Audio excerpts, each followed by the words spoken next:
tidak ada jalan lain selain harus menghadapi semua. Walau nyali sudah ada di batas bawah, harus tetap menjalankan tugas dan menyelesaikan pekerjaan di tengah cekam hantu di dalam kantor. Sekali lagi ada teman yang akan menceritakan pengalaman seramnya di sini. Biasanya jam 5 atau paling lambat jam 6 sore, aku sudah di jalan pulang. Tapi hari ini jam 9 malam masih di kantor. Memang, memasuki akhir bulan, kantorku semakin tinggi aktivitasnya. Load pekerjaan semakin tinggi. Bukan hanya untuk rekan-rekan sales dan pemasaran saja, tapi nyaris semua divisi, termasuk aku. Aku Hermila, staf admin di salah satu perusahaan properti. Sudah hampir 3 tahun bekerja di sini. Perusahaan yang berkantor di salah satu gedung di Jalan Sudirman, Jakarta Selatan. Sebagai staf admin, aku juga bertugas menerima laporan hasil penjualan dari personil sales dan pemasaran, lalu membuat laporannya dari harian, mingguan, sampai bulanan. Nah, mendekati akhir bulan, biasanya rekan-rekan sales dan pemasaran bekerja dengan menginjak pedal gas dalam-dalam. Karena target pencapaian dihitung dalam 1 bulan, mereka pontang-panting mengejar target, apalagi kalau masih belum tercapai. Itulah salah satu alasan kenapa aku harus pulang malam di akhir bulan. Tanggal 30 atau 31, dapat dipastikan aku akan pulang larut. Mil, gua ada pameran nih, tutup jam 9, lo jangan pulang dulu ya. Kalimat itu biasanya yang jadi senjata para rekan sales untuk merayu aku supaya mau menunggu mereka selesai pameran.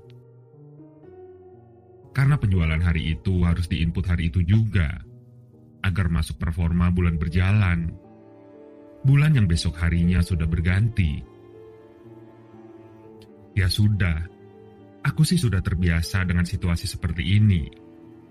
Akan menunggu mereka jualan sampai titik darah penghabisan. Seperti yang aku bilang tadi, akhir bulan selalu pulang malam. Dan seringkali aku menjadi orang terakhir yang meninggalkan kantor. Kantorku menghuni 3 lantai, 7, 8, dan 16. Aku di lantai 8, sales dan marketing di lantai 7. Sedangkan para bos memiliki ruangannya masing-masing di lantai 16. Seringkali aku harus naik turun ke lantai 7 dan 16 karena ada keperluan. Paling ramai di lantai 7. Di situ banyak banget personelnya, dari manajer pemasaran sampai staf dan salesnya. Paling ramai. Lantai 8 agak lebih sepi, karena penghuninya juga lebih sedikit dari lantai 7. Selain itu, kami di lantai 8, kebanyakan job desk-nya administrasi dan keuangan. Lebih banyak dia mengerjakan pekerjaan masing-masing. Nah, lantai 16 ini yang paling sepi, karena isinya para petinggi perusahaan yang kebanyakan mobilitasnya sangat tinggi. Jadi sering tidak ada di ruangannya. Karena itulah, lantai 16 ini lebih sering sepi. Walaupun di lantai 16 ini ada 3 ruang meeting yang akan ramai apabila sedang digunakan oleh divisi sales dan marketing. Tapi ya tetap saja, selebihnya sepi. Pada jam kerja, hampir di setiap lantai ada security-nya. Biasanya Pak Security duduk di depan lift atau di mejanya yang bersebelahan dengan meja resepsionis. Tapi ya itu tadi, security masing-masing lantai hanya pada jam kerja. Paling lama, mereka standby sampai jam 7 atau jam 8. Lebih dari itu, hanya security gedung yang berjaga di lobi lantai dasar. Begitulah. Nah, saatnya kita masuk pembahasan yang seru.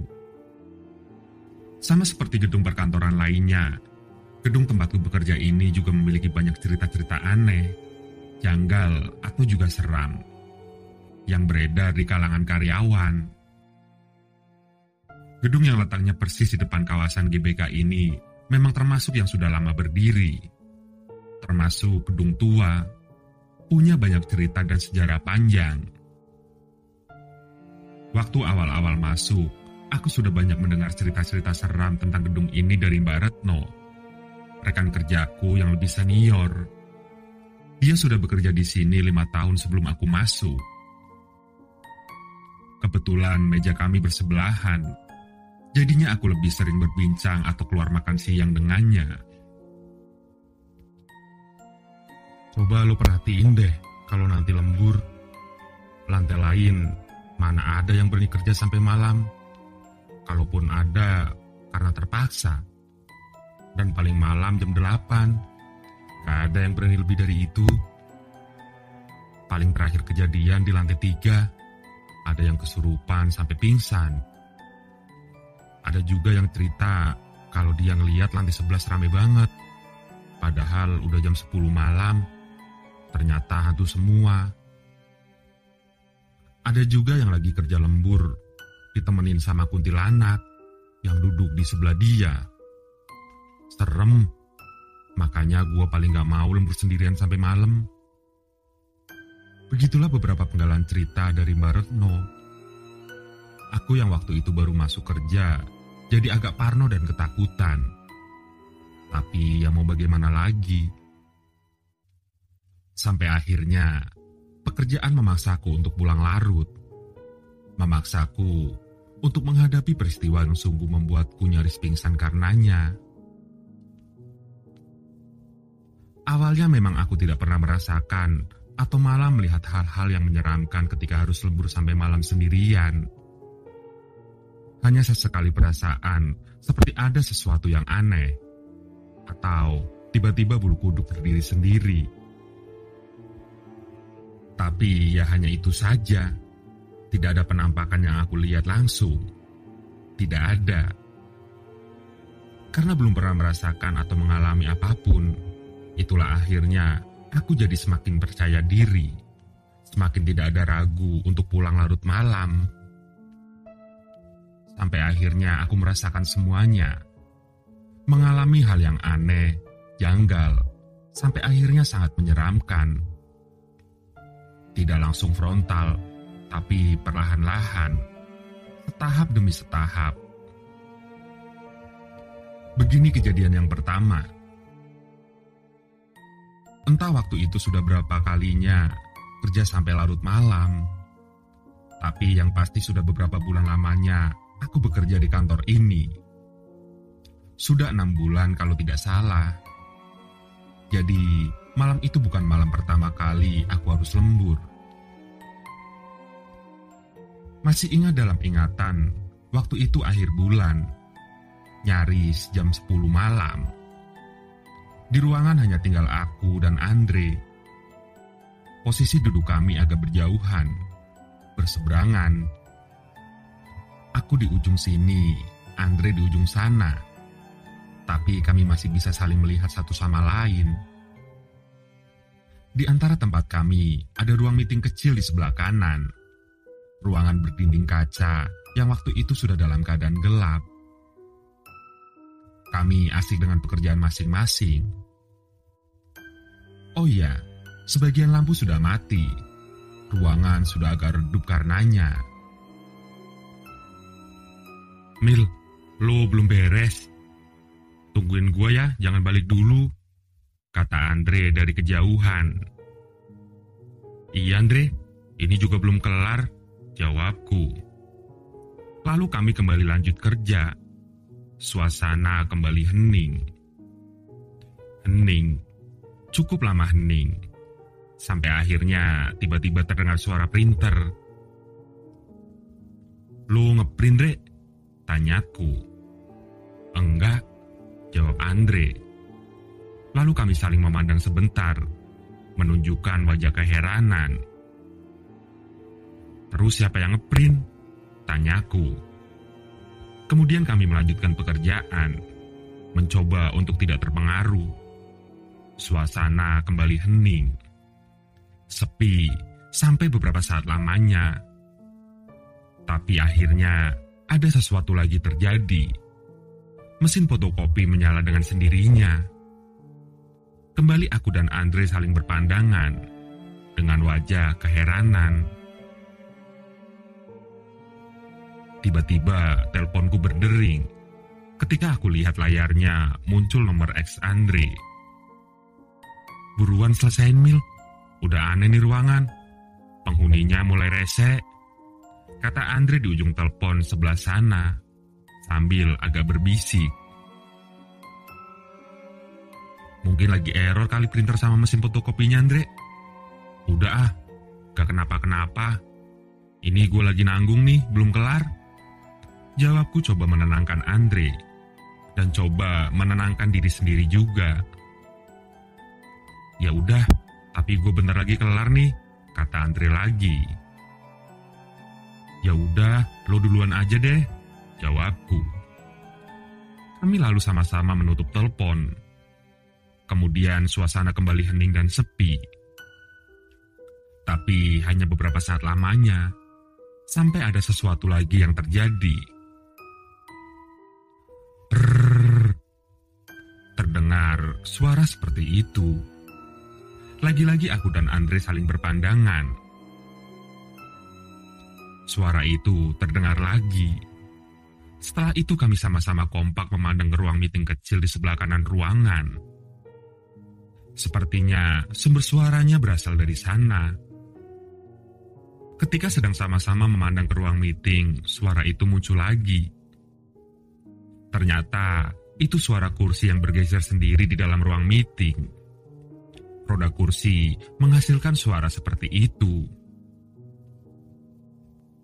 "That's it, selesai. Gue pulang, Mil." Andre bilang begitu sambil membereskan barang-barang di mejanya. Hanya beberapa detik kemudian, Andre sudah berjalan mendekat ke mejaku. "Ayo pulang, Mil. Lo gak takut apa?" begitu katanya. "Sebentar lagi, Andre. 15 menit lagi gue pulang." Memang pekerjaanku belum selesai. Tanggung. Hanya tinggal beberapa laporan lagi. "Ya udah, gue duluan ya. Hati-hati lu," kata Andre. Dia lalu meninggalkan ruangan untuk pulang. Tinggal aku sendirian. Kenapa aku memaksakan diri? Karena yaitu tadi, tanggung. Waktu sudah di jam 10 lewat. Aku kembali melanjutkan membuat laporan. Sepeninggal Andre, praktis tinggal aku sendirian di lantai 8 ini.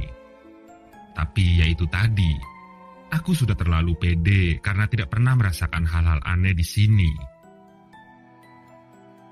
Ruangan sangat sepi. Suara yang terdengar hanya ketikan jemari tanganku di atas keyboard komputer. Selain itu, tidak ada suara lagi. Tapi tidak lama, berikutnya mulai muncul suara-suara lainnya. Ada suara samar tapi terdengar, sayup-sayup tapi ada. Aku merasa kalau ada orang yang sedang berbincang di luar, di lorong depan dekat meja resepsionis. Mencoba untuk menajamkan pendengaran, tapi tiba-tiba suara itu menghilang. "Ah, paling Pak Security," begitu pikirku dalam hati. Lalu aku melanjutkan pekerjaan. Tiba-tiba terdengar suara lagi. Kali ini lebih jelas, tidak samar, tapi sangat jelas. Aku mendengar suara langkah kaki di lorong depan. Langkah kaki yang semakin mendekat ke ruangan tempatku berada. Suaranya semakin mendekat. Aku terus saja menajamkan pendengaran. Langkah kaki semakin jelas terdengar, tapi sang pemilik langkah sama sekali tidak kelihatan. Kosong, tidak ada siapa-siapa. Sampai akhirnya suara langkah kaki itu seperti sudah berada di dalam ruangan. Di sini aku mulai merinding. Ada suara langkah tapi tidak ada orangnya. Aku terus saja menajamkan pendengaran, coba menerka-nerka kemana langkah kaki itu menuju setelah sudah berada di dalam. Ternyata menuju ruang meeting kecil. Ketakutanku semakin memuncak. Suara kaki tak bertuan semakin terdengar jelas masuk ke dalam ruang meeting. Setelah sepertinya sudah benar-benar berada di dalam, suara langkah kaki berhenti dan menghilang. Kembali hening seperti semula. Aku yang sejak tadi dia memperhatikan, pelan-pelan mulai membereskan barang-barang, berniat untuk meninggalkan ruangan. Tapi, beberapa detik kemudian ada yang terjadi lagi. Kembali terdengar suara kursi yang bergeser. Sontak aku langsung memandang ke ruang meeting. Benar, aku melihat kalau ada kursi yang bergerak, berpindah tempat dengan sendirinya. Aku langsung berdiri dan lari keluar ruangan. Tidak berani melihat ke belakang. Lalu masuk lift, turun ke lobi. Segera pulang. Itulah pertama kali aku merasakan keganjilan di kantor. Kejadian berikutnya akan lebih gila lagi. Beberapa bulan setelahnya kejadian itu, kembali aku harus pulang malam. Waktu itu akhir bulan, harus menyelesaikan semua laporan yang memang sudah jadi tugasku. Termasuk menunggu rekan-rekan sales selesai berjualan di pameran. Di lantai 8 ini kami memiliki musola sendiri. Jadi tidak perlu harus ke basement kalau ingin sholat. Musola letaknya di paling ujung, berlawanan dengan meja tempat kerja aku berada. Ujung ke ujung jadinya. Aku di ujung barat, musola di ujung timur. Kira-kira seperti itu. Jadi kalau mau ke musola, aku harus berjalan cukup jauh. Keluar masuk dua ruangan besar, melewati lorong panjang, lewat depan meja resepsionis dan security juga. Di waktu sholat maghrib, musola masih banyak orang. Masih banyak karyawan yang sholat di musola. Situasinya sangat berbeda ketika aku hendak sholat isya. Sudah sepi. Sangat sepi malah. Karena memang aku juga sholat agak terlambat. Nyaris jam 9 malam. Ruangan besar tempat aku berada pun sudah nyaris kosong, hanya tinggal Reni dan Andre. Mereka masih kelihatan bekerja di mejanya, di ujung ruangan. Aku sholat dulu ya. Aku menyapa mereka ketika hendak menuju musola. Oke Mil, jawab mereka. Seperti ku bilang tadi, untuk menuju musola cukup jauh harus melangkah. Pertama dituju adalah pintu keluar ruangan. Setelah itu belok ke kiri. Tidak jauh dari situ akan sampai di depan meja resepsionis dan security. Di depan lift. Setelah itu aku masuk ke ruangan besar lagi. Ruangan besar yang sudah kosong melompong. Ruangan ini biasanya diisi oleh beberapa sales manager dan staf-stafnya. Di ujung ruangan inilah musola berada. Benar, musola sudah sangat sepi. Hanya ada aku seorang diri. Setelah berwudu aku langsung sholat. Sendirian. Sendirian. Iya, harusnya sendirian. Tapi nantinya perasaanku tidak bilang demikian. Aku sholat di tengah musola sebelah kiri. Pintu masuknya ada di belakang sebelah kanan. Mulailah aku sholat. Awalnya semua berjalan normal, tidak ada apa-apa. Nah, ketika masuk ke rakaat ketiga, ketika sedang dalam posisi sujud yang pertama, aku merasa seperti ada orang yang masuk.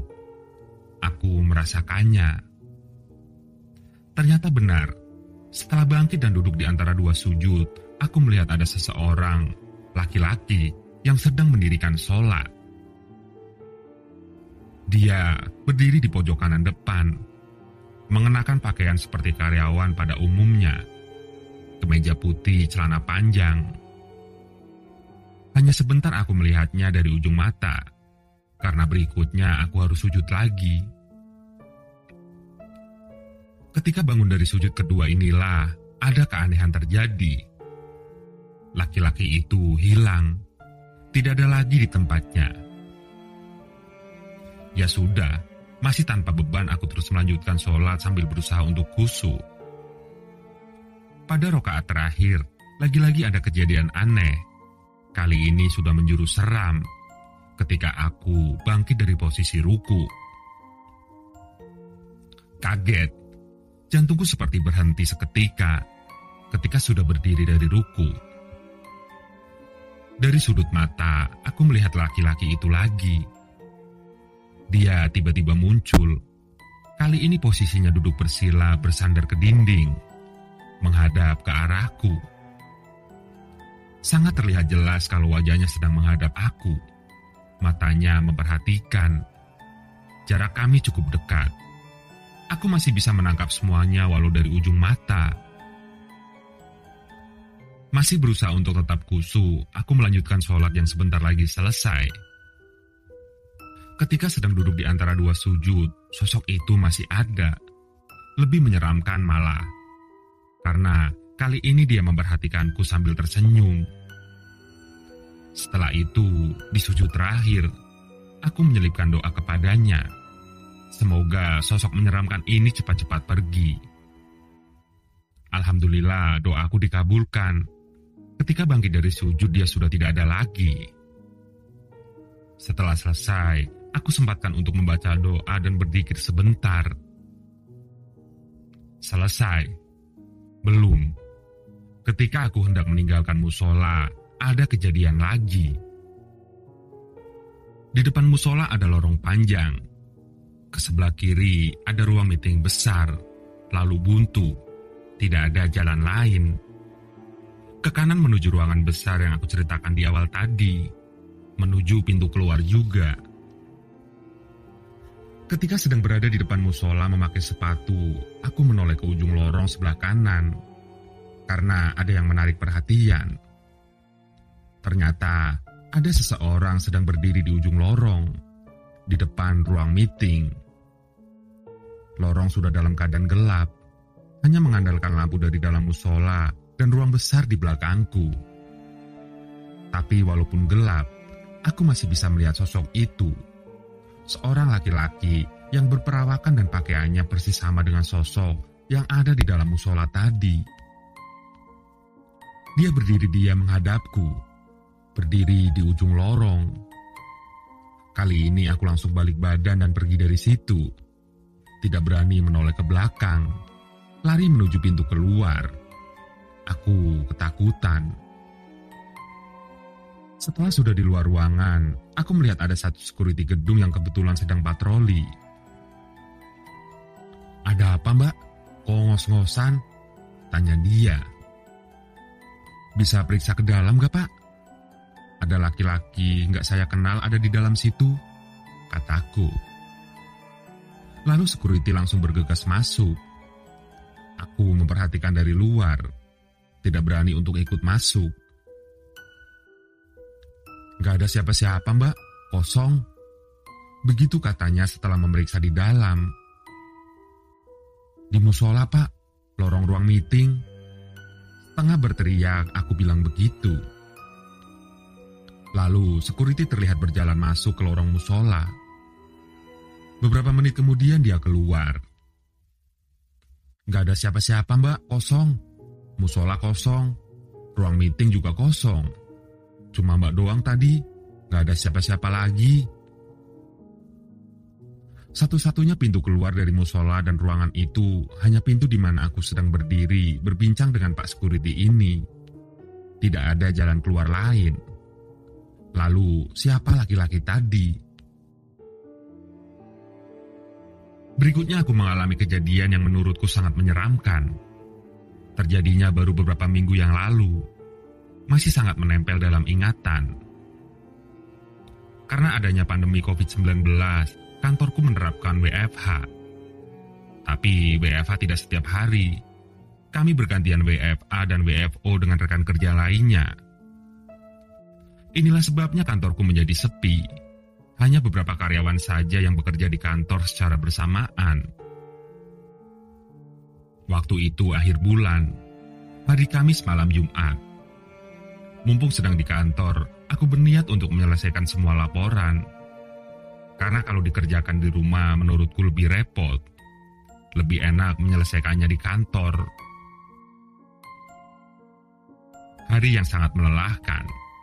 Kamis itu seharian aku nyaris tidak bisa bernafas. Begitu banyak pekerjaan yang harus diselesaikan. Untung saja, perusahaan kami masih bisa berjalan normal di masa pandemi seperti ini. Walau ada sedikit gejolak, tapi masih bisa terus berjalan. Waktu itu hanya ada aku dan Reni di dalam ruangan. Belum terlalu malam, masih jam 7:30. "Mil, gua duluan balik ya. Laki gua udah di bawah tuh," kata Reni. "Yah, gua sendirian dong." "Ya maaf, gua ikut ke bawah deh Ren. Mau beli kopi?" "Ya udah yuk." Kami kemudian turun. Sesampainya di bawah, Reni pulang. Sementara aku ke kedai kopi di sebelah gedung. Aku butuh segelas kopi untuk menyegarkan mata dan pikiran. Setelah gelas kopi sudah di tangan, aku kembali menuju lantai 8. "Mbak Mila, tinggal sendirian di lantai 8 ya? Mau saya temani?" kata Pak Andi, security di depan lift. "Oh, makasih. Gak usah Pak. Saya paling setengah jam lagi pulang," jawabku sambil tersenyum. Kemudian masuk lift. Sesampainya di lantai 8, seperti sebelumnya ketika aku lembur sendirian, sangat sepi.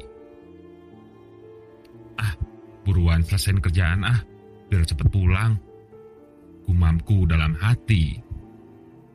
Di dalam ruangan sendirian, sebagian lampu sudah mati, ruangan jadi agak redup. Benar-benar sepi, aku benar-benar sendirian. Sesampainya di meja, aku langsung menyalakan komputer lagi. Bisa tebak apa yang terjadi? Aku sangat kesal ketika komputer sudah menyala. Entah aku lupa save sebelum turun tadi atau bagaimana. Ternyata laporan yang sedang aku kerjakan sejak sore hilang semua. Hilang semuanya. Dengan begitu aku harus mulai dari awal lagi. Kesal, capek dan ngantuk. Aku hanya bisa merebahkan kepala di atas meja. Ketika sedang meratapi nasib, merebahkan kepala di atas meja, aku merasakan dan mendengar sesuatu.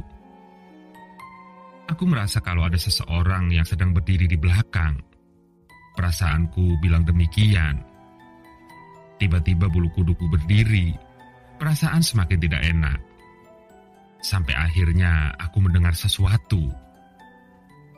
Ada suara cekikikan perempuan di belakangku. Sangat jelas terdengar. Awalnya ragu. Mungkin saja aku salah dengar. Tapi kemudian suara cekikikan itu kedengaran untuk yang kedua kali. Entah apa yang ada di pikiran ketika itu. Akhirnya aku malah menoleh ke belakang. Benar, ada yang sedang berdiri di belakang. Berdiri dekat dinding ruangan. Berdiri dalam gelap. Ada sosok perempuan. Walaupun sebagian wajah tertutup oleh rambut panjang, tapi aku masih bisa melihat sorot mata dan senyumnya. Beberapa detik lamanya kami saling bertatapan.